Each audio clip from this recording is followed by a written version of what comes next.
Welcome back to another episode of How About Them Cowboys. I'm your host, Bert. This is my co-host, Shay. Hey.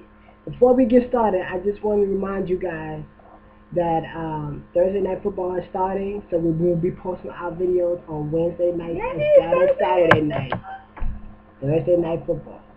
So let's jump right into it. Post-game action. The Cowboys roll on the Buffalo Bills 44-7. Pretty good stuff. We roll that beautiful baby.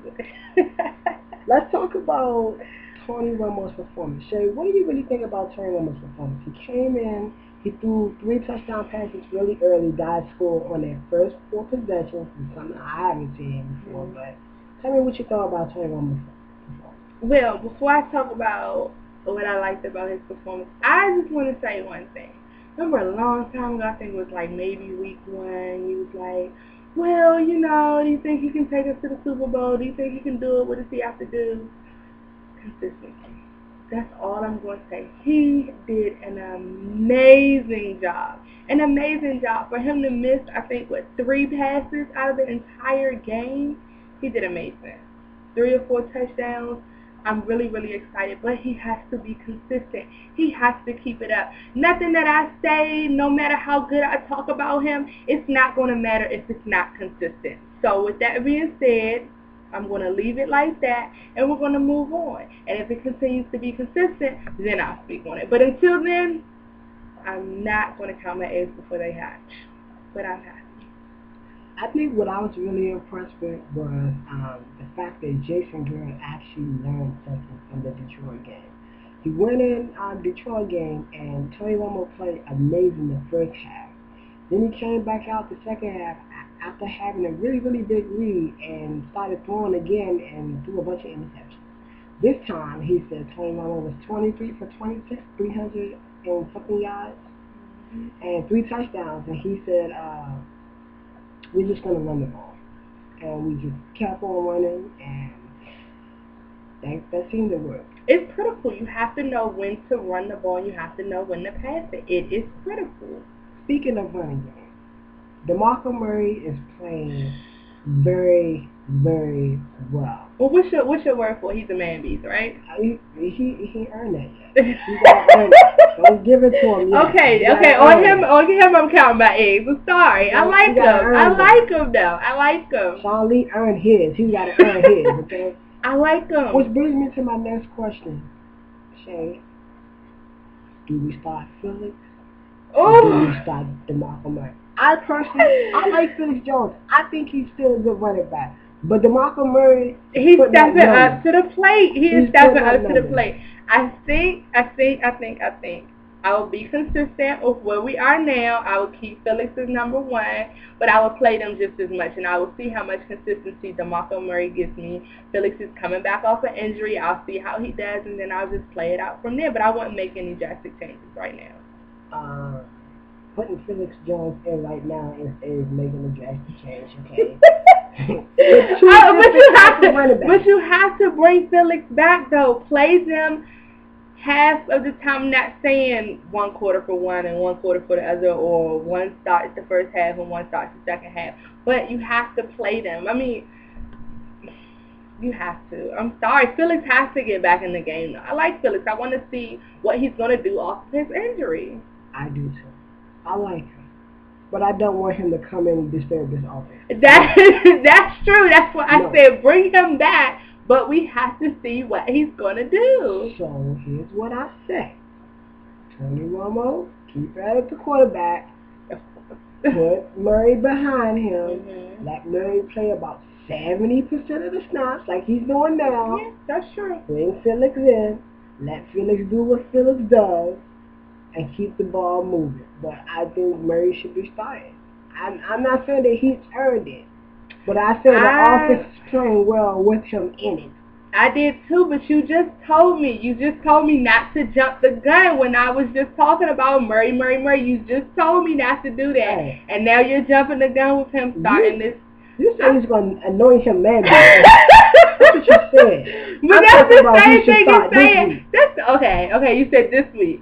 Just this week. Okay, I thought you meant for the rest of the season. No, you got to clarify this with me because I don't know. I'm just saying. I'm going with Murray this week. Next week, it may be Philip Tanner. You never know. Yeah, you never know with this guy. I don't know.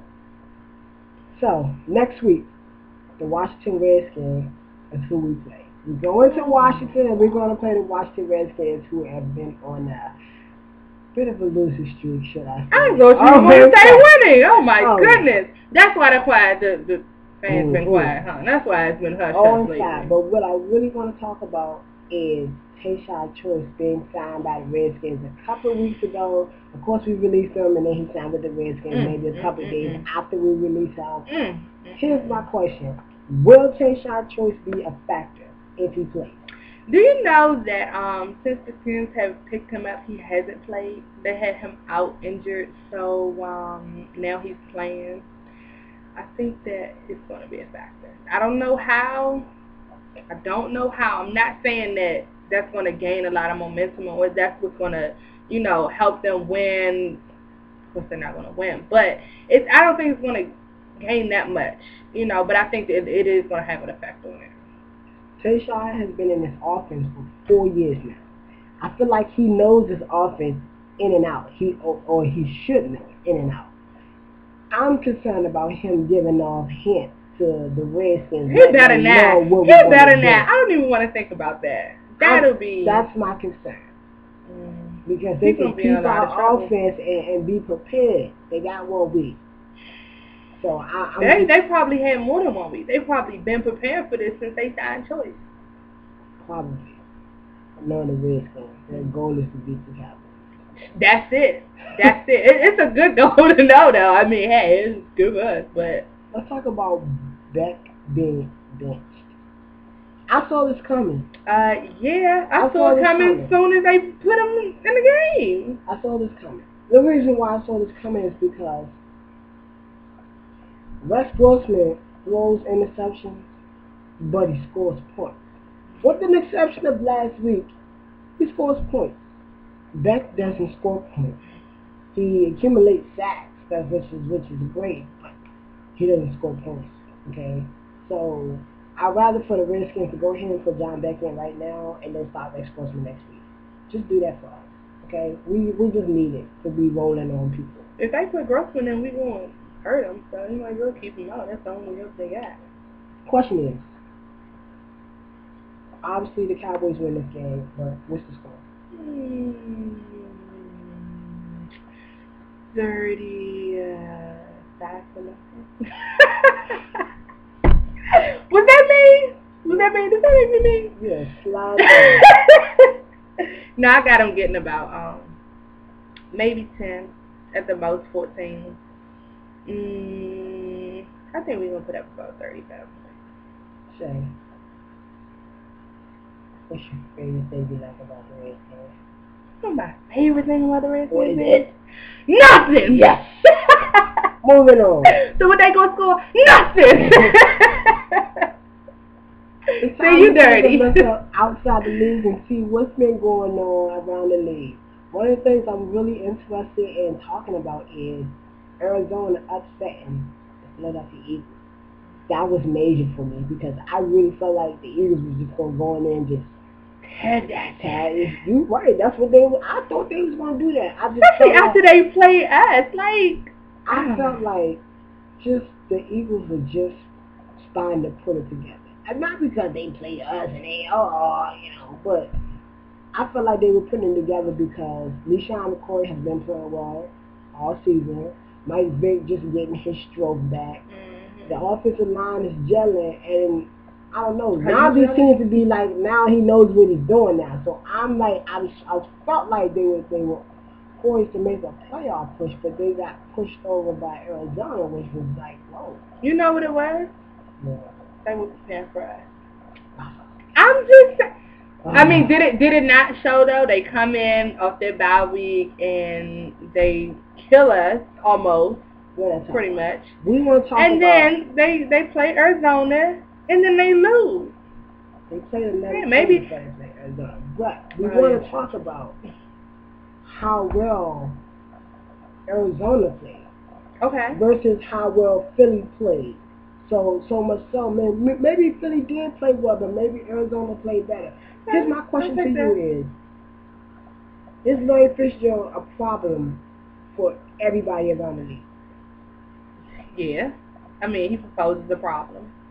Depends on what team, of how much of a problem or how much of a threat he is, but yeah. Okay, maybe I need to rephrase this question. Is he a problem with John Skeleton as the quarterback is my question, okay? That is a good question. That's a good question. I don't see him being a problem with Asante Samuels and Nami Asamar at corner. I just and Jason Babin. Look, Philly, you gotta get it together. You gotta get it together.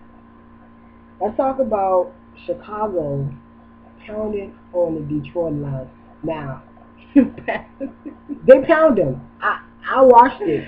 I watched the whole game and they pounded them. And I really felt like Detroit just did not know what to do offensively against Chicago's defense because Julius Peppers just kept coming off that end and he was making Matt Stafford.